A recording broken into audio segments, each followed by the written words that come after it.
Krishna, Hare Krishna, Krishna Krishna, Hare Hare, Hare Rama, Hare Rama, Rama Rama, Hare Hare, Hare Krishna, Hare Krishna, Krishna Krishna, Hare Hare, Hare Rama, Hare Rama, Rama Rama, Hare Hare. Some of you know that late last night we had the darshan of death.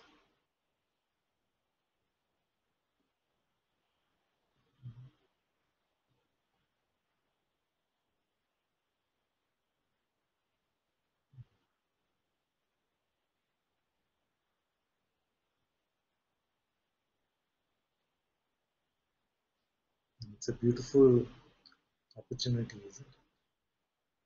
Beautiful opportunity to contemplate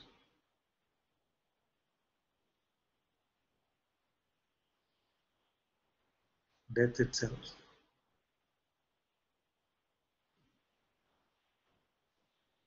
And we must not shy away from this contemplation. I know that in some cultures, even to speak of death is taboo.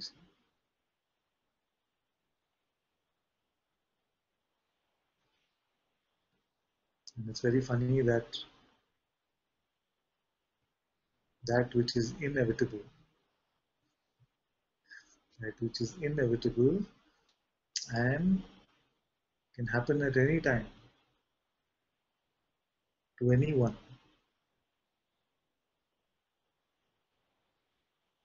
that itself is not so openly discussed.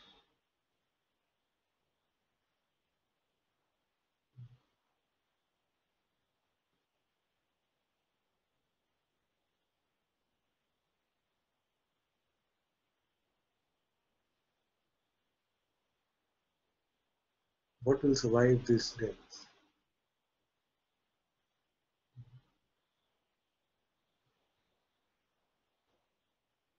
Which identity, which body,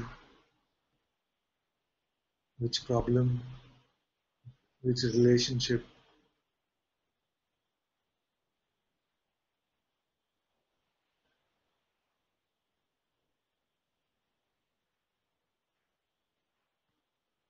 None of this is going to survive.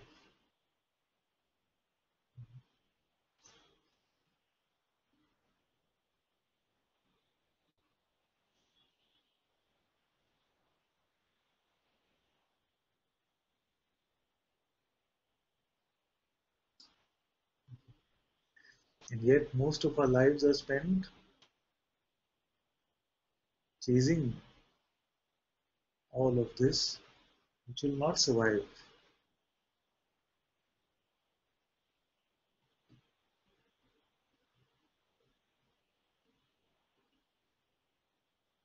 That most of this life is going to be just about things which will not survive death. Then what's the point of it all?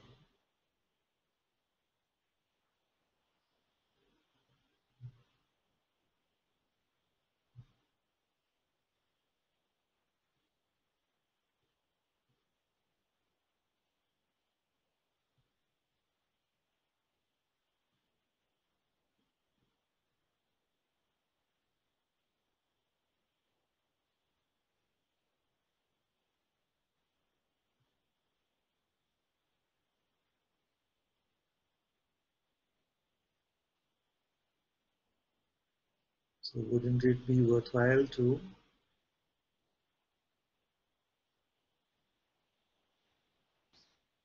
Spend a bit of this life.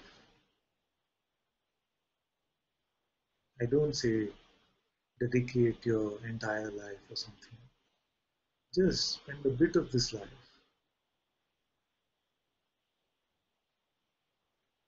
Find out if there is something actually which is untouched even by death.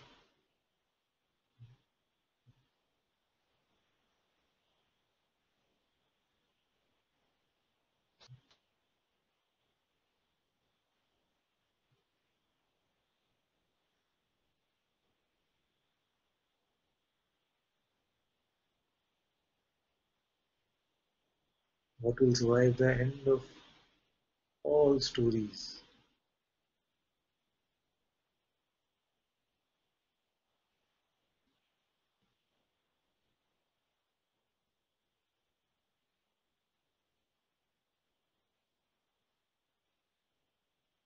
And I've seen usually what happens is that for the young ones, we feel that, or they feel, I should say, they feel that death is far away. So, what is the point of contemplating? The young ones, they feel death is far away. Then why contemplate like this? And yet, we also know that it can come at any time.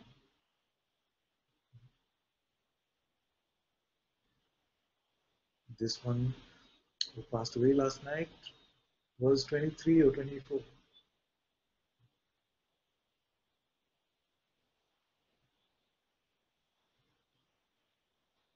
And the older ones, they feel that it's going to come anyway.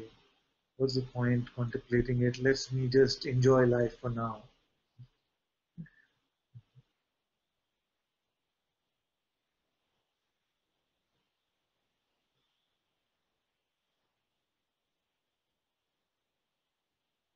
It can be like this.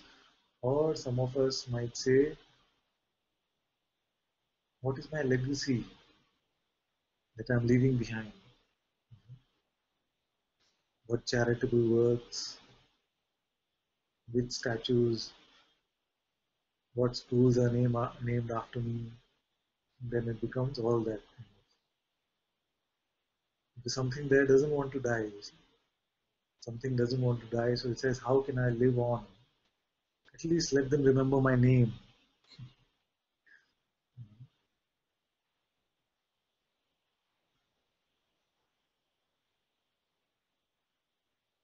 This identity seems to be so strong for us. So strong that we say, even if body is gone, everything is gone, I am not there, let my name remain.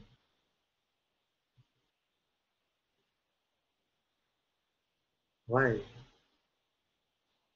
What's the big deal about this name, this identity? Why must our name remain?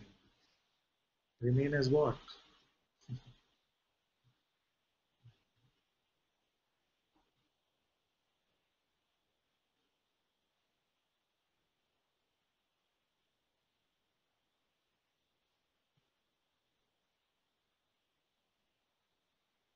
In Satsang, this is what we are doing. Introducing the undying one to the undying one.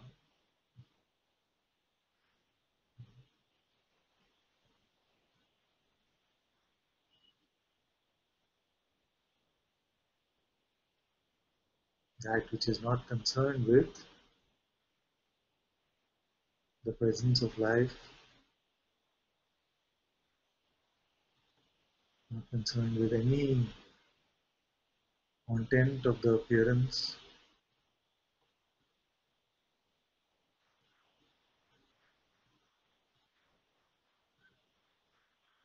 Find this one.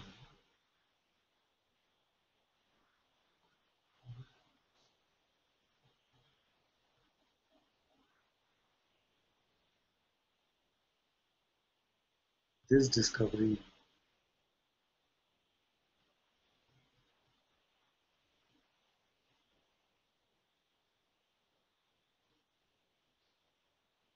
to me, seems much more important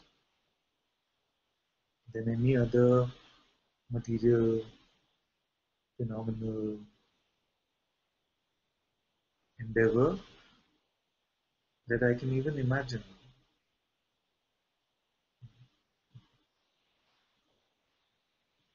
So if someone was to say that what in this world would you exchange your true discovery for?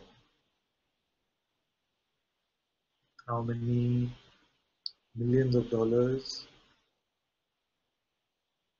How many wonderful, beautiful relationships?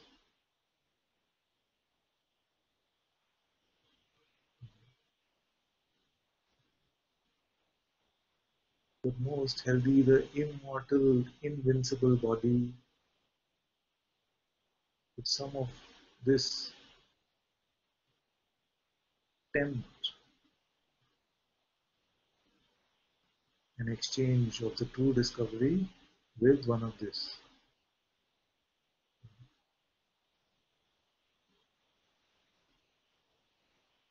And the answer very clearly is no.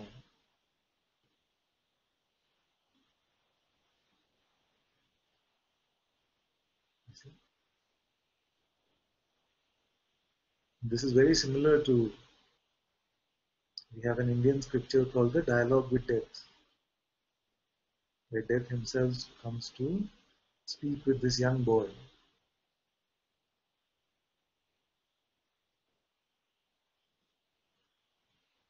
The boy says, I want to discover that which is immortal, undying, untouched by you. Will you be my guru and show me this one?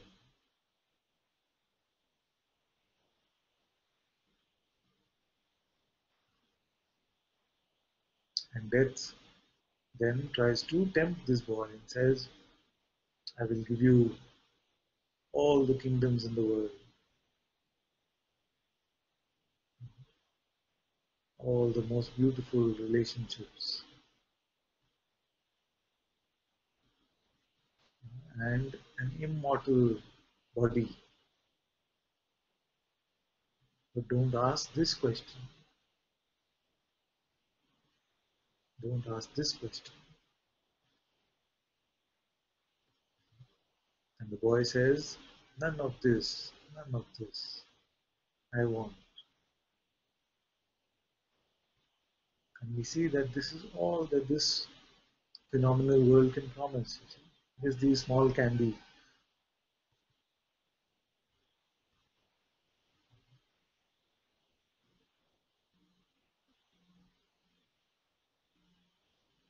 And once we see that this is not what our heart is longing for anymore,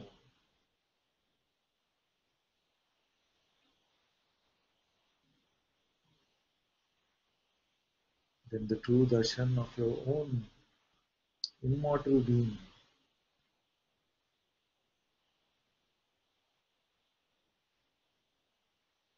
is here.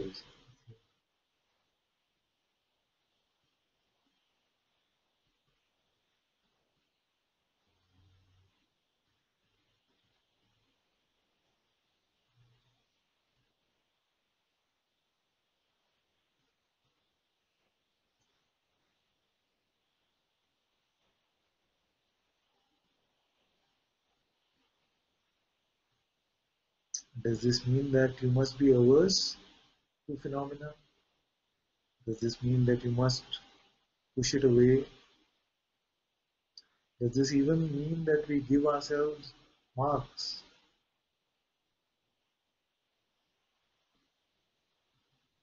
for how many temptations we have been able to push away? Many get stuck lost in this kind of play. So it's none of that. Nothing needs to be pushed aside. Nothing really needs to be renounced.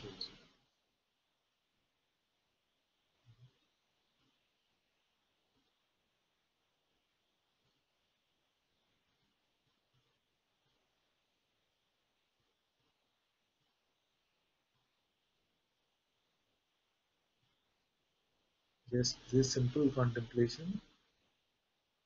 What is here which is beyond depth? You can even start by asking what is here which is beyond sleep. If it seems too much, this question, what is here which is beyond depth? Then let's start with this question, what is here which is beyond sleep? What survives your sleep?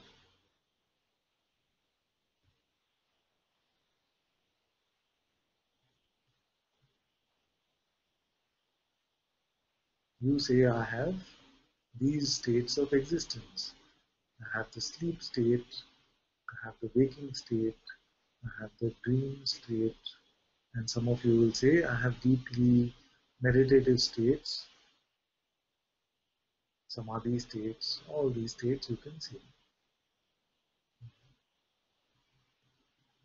So if sleep is one of your states, can we identify who remains even when there is a sleep state?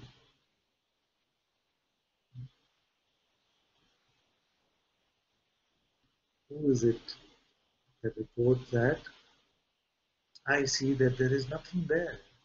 Nothing. What kind of question is this? I see that there is nothing. Even I am not there. I know this. Easy. I know this that even I am not there.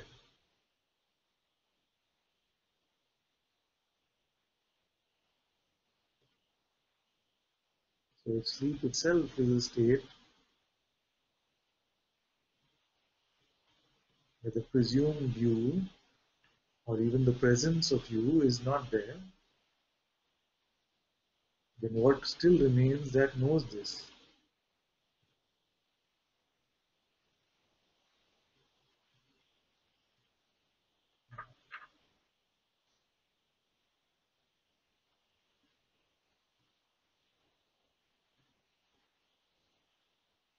I wonder how many of you these type of contemplations appeal to.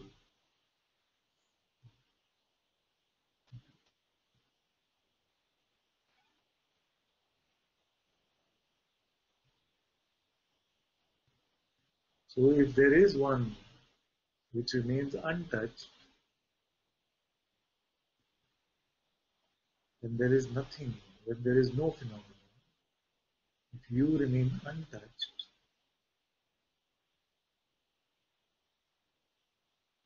what happens that you start to say that I am touched now with this phenomenon? What changes about you?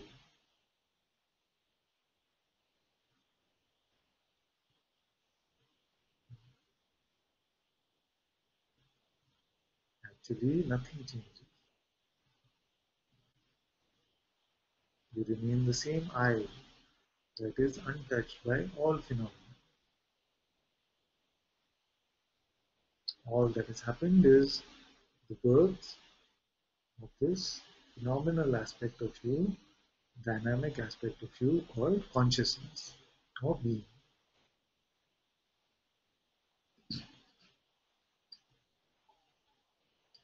But the birth or dissolution of this being actually must be said, even this does not touch you.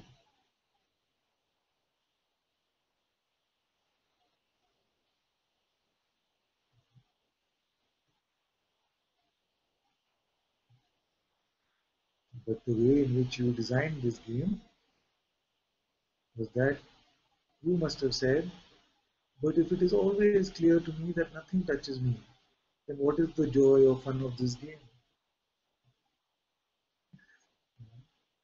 If it is always to remain clear that nothing which is phenomenal touches me, then where is the bite? Where is the challenge? Where is the fun in this game? And therefore, you must have given yourself this power of belief, the power to pretend that something can happen in this dream, in this game, which actually affects me.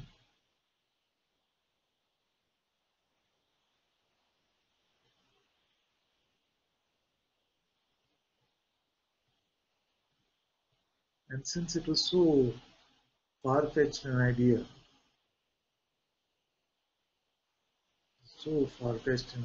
that something in this phenomenal realm can affect you in reality,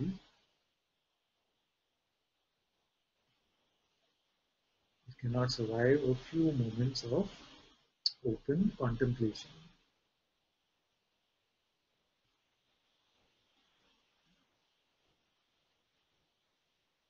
Right now, just here,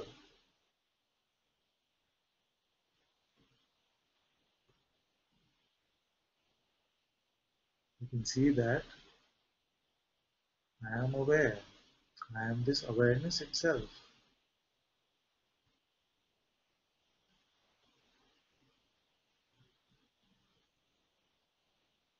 And you find that this awareness remains untouched through all phenomena.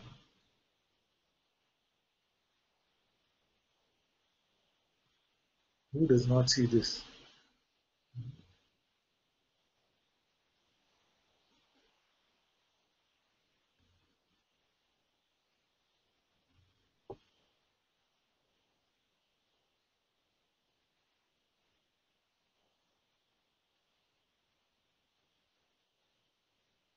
It's very simple to see this.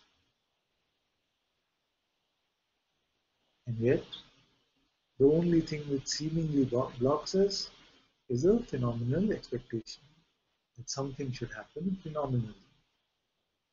Therefore, in every satsang we say nothing will happen phenomenally, or even if it does, that is not what is important.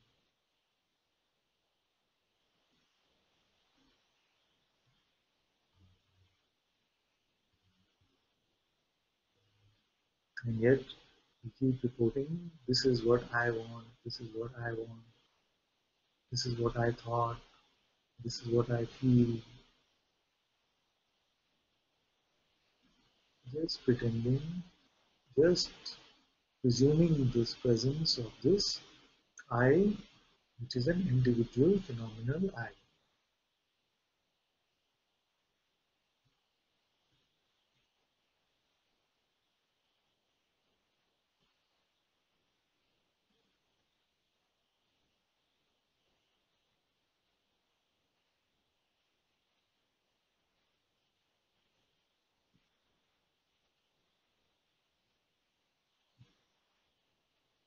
And if you're not done with this pretense yet, then I don't know actually what else I can say.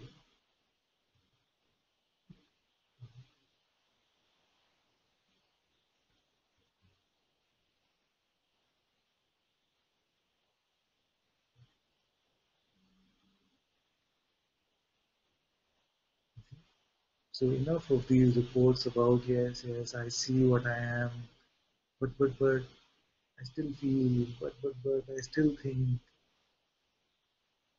It's not true, you see. And how long must we indulge in these?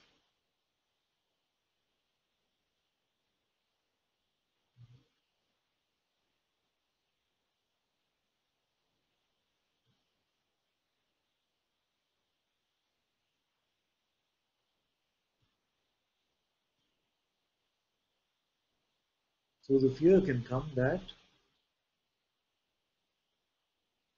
if I discover what I am, I'm ready for this kind of self-discovery, but don't take away this game from me. Since I want to discover, but please don't take away this game because I'm not done with it yet.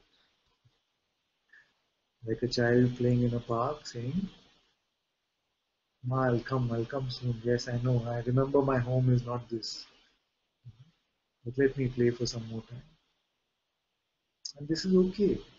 Even this is not a problem, you see. Because it is not that the game loses its joy.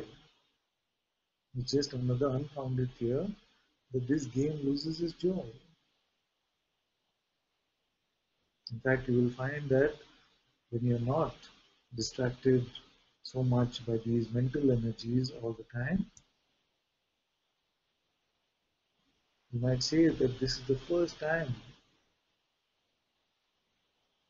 that I experienced truly the taste of a fruit. This is the first time that I experienced truly how beautiful a flower is.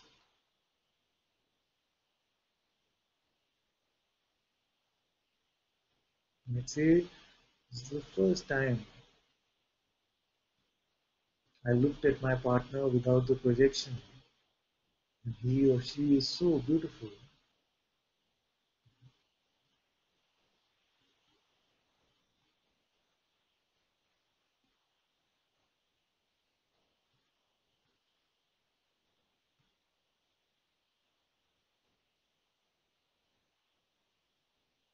The joy of this world is not going to be squeezed out of it because of your realization of what you are. Just another unfounded fear from the mind. It says that without this interpreter, without the stories about it, then the world itself will seem like the most mundane appearance. It's not like this.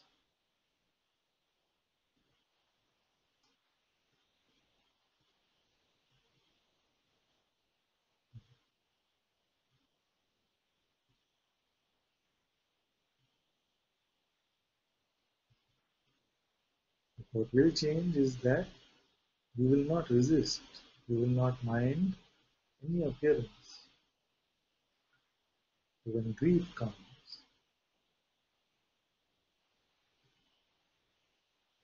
you find that even grief is so beautiful, it's so quiet, so sober, so pure in a way.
So let all our stories, let them die.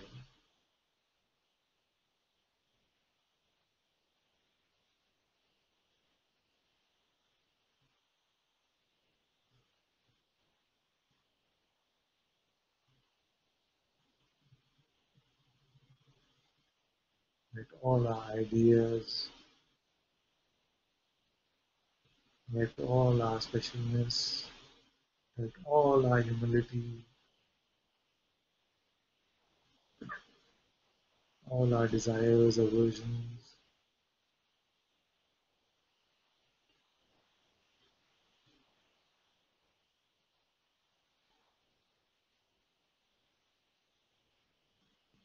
may all of it be burnt.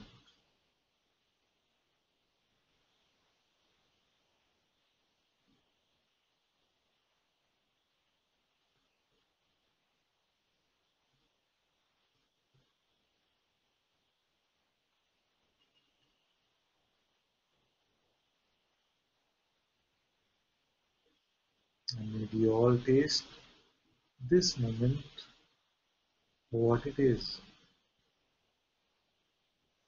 See right now.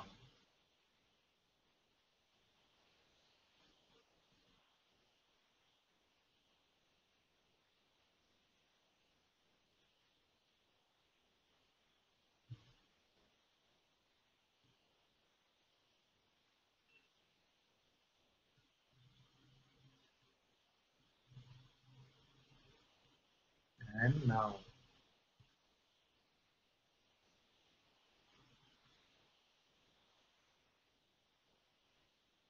And now. And as every moment is fresh like this,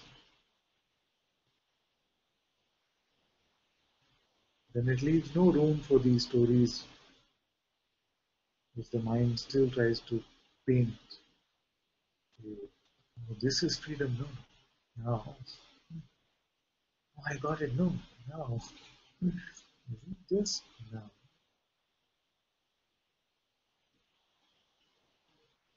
Where this me cannot be found.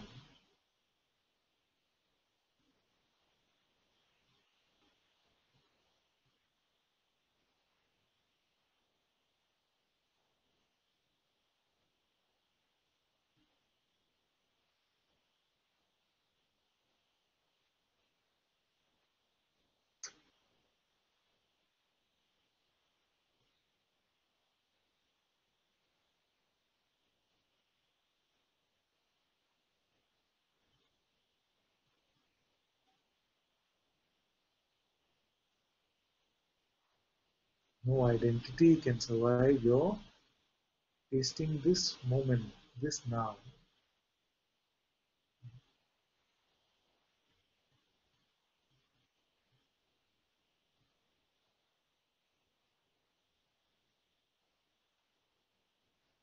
And this now is always enough.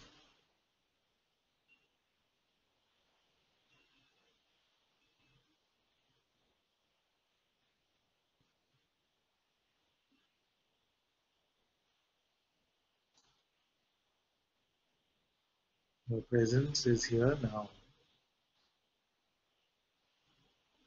Your presence is not in the past, it is not in the future. It is just now.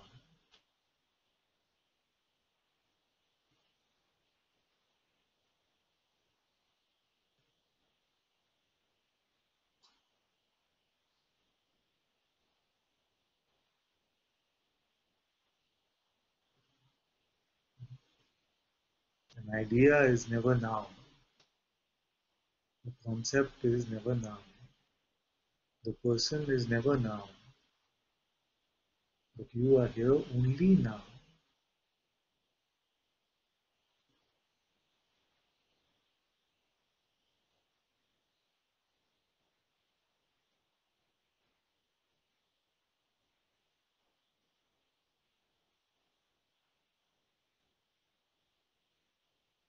All your doubts, all your stories and concepts are about some imagined past or future. But all there is now.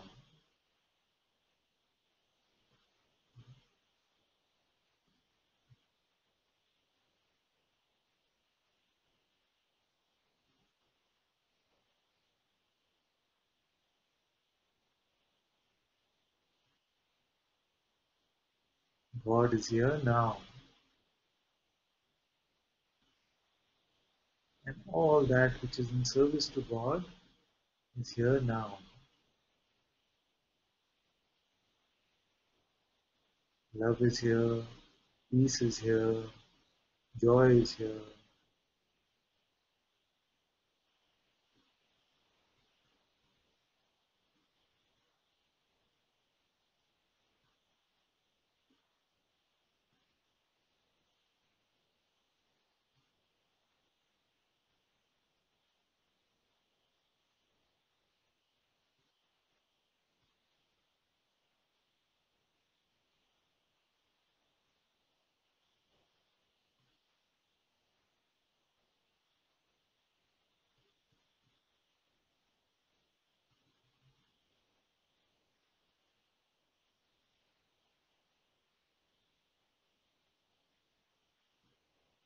and you are tasting your own presence.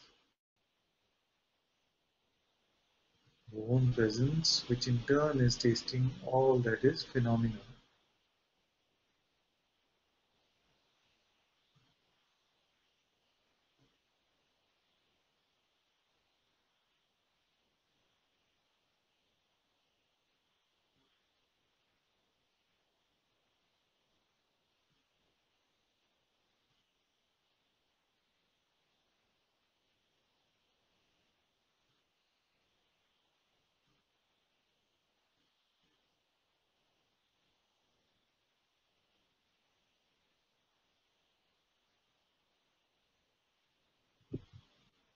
The holy trinity of creator, preserver, and destroyer.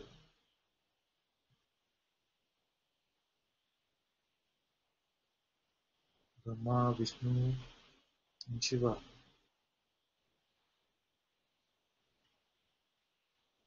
are playing for your joy.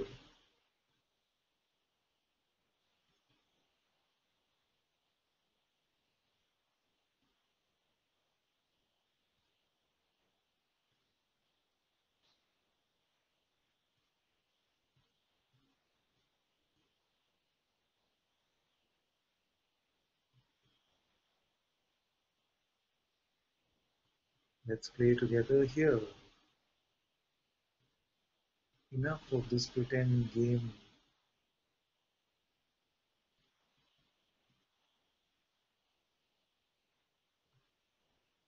of seeker and teacher, of guru and disciple, of free and not free, of body and mind.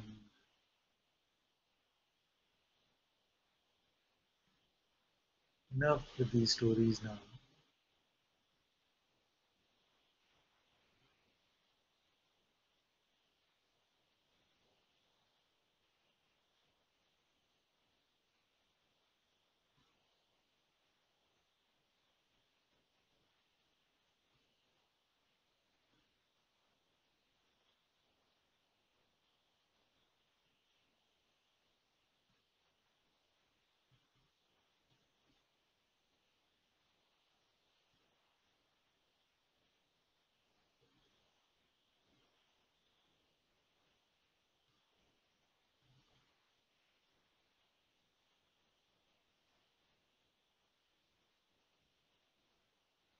Aren't you tired already of being just an idea? Aren't you tired of being a concept?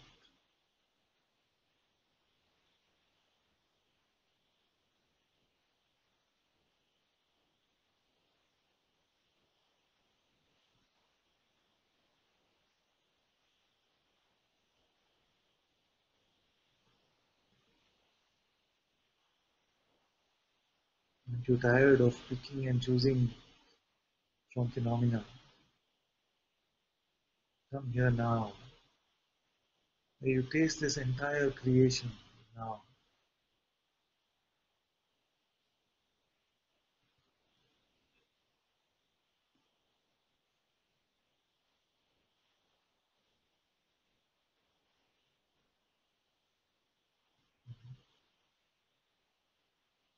God is waiting for your true seeing of what you are.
Namaste, Do Father. you want the freedom from the me, or you want the me to be free?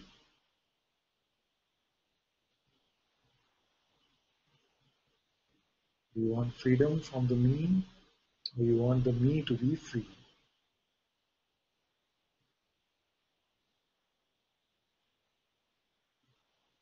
If you're still waiting for the me to be free, then we will be at it for the next 10 years, 20 years, 30 years. We can keep going. 10 lifetimes, 20 lifetimes, 30 lifetimes, millions and millions of lifetimes. But this me will never be free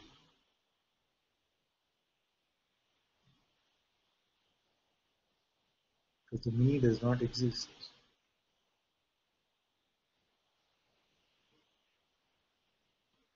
We're still waiting for some sign. There is still some hope that there will be some freedom for me. I want to take away this hope from you.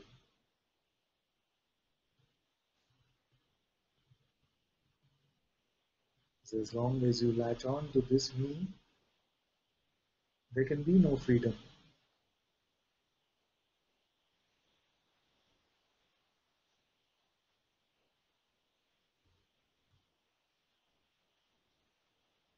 The I remains, but there can be no me. The I remains, but there can be no me.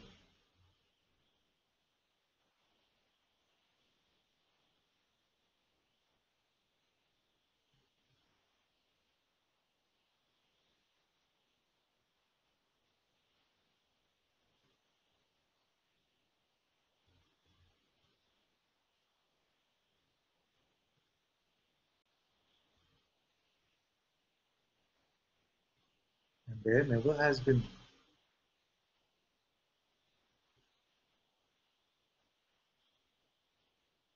There never has been. So not even to get rid of it. That is not the pointing. The pointing is not to get rid of the me, it is only to see that there is none.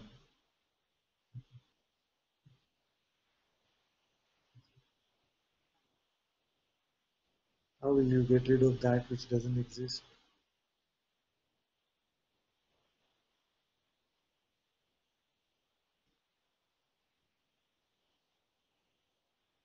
Hare Krishna, Hare Krishna,